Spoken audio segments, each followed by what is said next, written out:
Hi guys, welcome back to my channel Queen's Creations.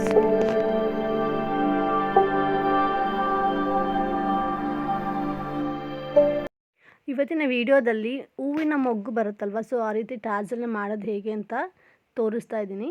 So ಇದಕ್ಕೆ ನಾವು 4x4 inch ಅಥವಾ 3x3 inch ಆದರೂ ನೀವು ಕಟ್ ಮಾಡ್ಕೋಬೋದು, ಇಲ್ಲ 4x4.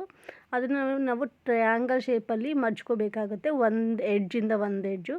ಮತ್ತು ಅದನ್ನು ಮಡ್ಚಿಬಿಟ್ಟು ಮತ್ತು ಆಪೋಸಿಟ್ಗೆ ನಾವು ಅದನ್ನು ಮತ್ತೆ ಸೆಕೆಂಡ್ ಟೈಮ್ ಮಡ್ಚ್ಕೋಬೇಕಾಗತ್ತೆ. ಮಡ್ಚಿಬಿಟ್ಟು ನಾವೇನು ಡೋರಿನ ಪ್ರಿಪೇರ್ ಮಾಡಿ ಇಟ್ಕೊಂಡಿರ್ತೀವಲ್ಲ, ಅದನ್ನು ಮಧ್ಯದಲ್ಲಿ ಇಟ್ಕೊಂಡು ಎಡದಿಂದ ಬಲಕ್ಕೆ ಒಂದು ಕಾರ್ನರ್ ಇರುತ್ತಲ್ಲ ಅದನ್ನು ಮಡ್ಚಿಬಿಟ್ಟು ಫಸ್ಟು ಸ್ಟಿಚ್ ಮಾಡ್ಕೋಬೇಕು. ಸೊ ಮತ್ತೆ ನೀವು ನೆಕ್ಸ್ಟು ಬಲದಿಂದ ಎಡಕ್ಕೆ ಇಟ್ಬಿಟ್ಟು ಸ್ಟಿಚ್ ಮಾಡ್ಕೋಬೇಕು. ಸೊ ಅದು ಒಂಥರ ಪಾಕೆಟ್ ರೀತಿ ಅದು ಕಾಣಿಸುತ್ತೆ, ನೋಡ್ಬೋದು ನೀವು. ಸೊ ನಿಮಗೆ ಅಭ್ಯಾಸ ಇದೆ ಸ್ಟಿಚಿಂಗಲ್ಲಿ ಅಂತಂದರೆ ಎರಡೂ ಒಂದೇ ಸರಿನೂ ಸಹ ನೀವು ಮಡ್ಚಿಬಿಟ್ಟು ಸ್ಟಿಚ್ ಮಾಡ್ಕೋಬೋದು. ಸೊ ಸ್ಟಾರ್ಟಿಂಗ್ ಹೊಲಿಯೋರಿಗೆ ಇದು ಈಸಿ ಆಗಲಿ ಅಂತ ಹೇಳ್ಬಿಟ್ಟು ಈ ಥರ ತೋರಿಸ್ತಾ ಇರೋದು.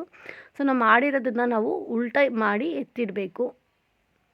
ಸೊ ನೆಕ್ಸ್ಟ್ ನಾವು ಇನ್ನೊಂದು ಕಲರು, ನೀವು ಯಾವ ಕಲರ್ ತೊಗೊಂಡಿರ್ತೀರೋ ಅದನ್ನು ಸೇಮ್ ಇದೇ ರೀತಿಯೇ ನೀವು ಪ್ರಿಪೇರ್ ಮಾಡಿಕೊಂಡು ಅದ್ರ ಮೇಲೆ ನಾವೇನು ಸ್ಟಿಚ್ ಮಾಡಿ ಇಟ್ಕೊಂಡಿದ್ವಲ್ಲ ಅದನ್ನು ಇಟ್ಟುಬಿಟ್ಟು ಮತ್ತೆ ಎಡದಿಂದ ಬಲಕ್ಕೆ ಅದ್ರ ಮೇಲೆ ಇಟ್ಟುಬಿಟ್ಟು ಹೊಲ್ಕೋಬೇಕು. ಸೊ ನಿಮಗೆ ಹೆಂಗೆ ಕಂಫರ್ಟಬಲ್ ಅನಿಸುತ್ತೋ ಆ ಥರ ಹೊಲ್ಕೊಳ್ಳಿ. ನಾವಿಲ್ಲಿ ಸಿಂಗಲ್ ಅಂದರೆ ಬೇಸಿಕ್ ಕಲಿಯೋರಿಗೆ ಈಸಿ ಆಗಲಿ ಅಂತ ಹೇಳಿಬಿಟ್ಟು ಈ ಥರ ತೋರಿಸ್ತಾ ಇದ್ದು ಒಂದೇ ಮರ್ಚಿ ಒಂದೇ ಹೊಲಿಗೆ ಹಾಕಿ ತೋರಿಸ್ತಾ ಇದ್ದೀನಿ. ಸೊ ನೋಡಿ, ಈ ಥರ ಒಂದ್ರ ಮೇಲೆ ಒಂದು ಇಟ್ಬಿಟ್ಟು ಮರ್ಚಿ ಹೊಲಿಬೇಕಾಗುತ್ತೆ. ನೀವು ಕಲರ್ ಕಾಂಬಿನೇಷನ್ ನೀವು ಯಾವ ರೀತಿ ಆದರೂ ಮಾಡ್ಕೋಬೋದು, red with green with red ಯಾವ ರೀತಿ ಆದರೂ ಮಾಡ್ಕೋಬೋದು. ಸೊ ಮಾಡಿದ್ದಾದಮೇಲೆ ಈ ಥರ ಸ್ಟ್ರೈಟ್ ಮಾಡ್ಕೊಳ್ಳಿ ಬಟ್ಟೆನ.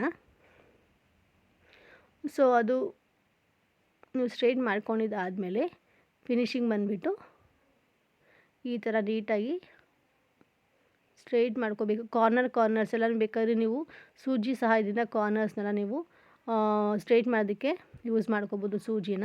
ಸೊ ನೋಡಿ, ಈ ಥರ ಕಾಣಿಸುತ್ತೆ.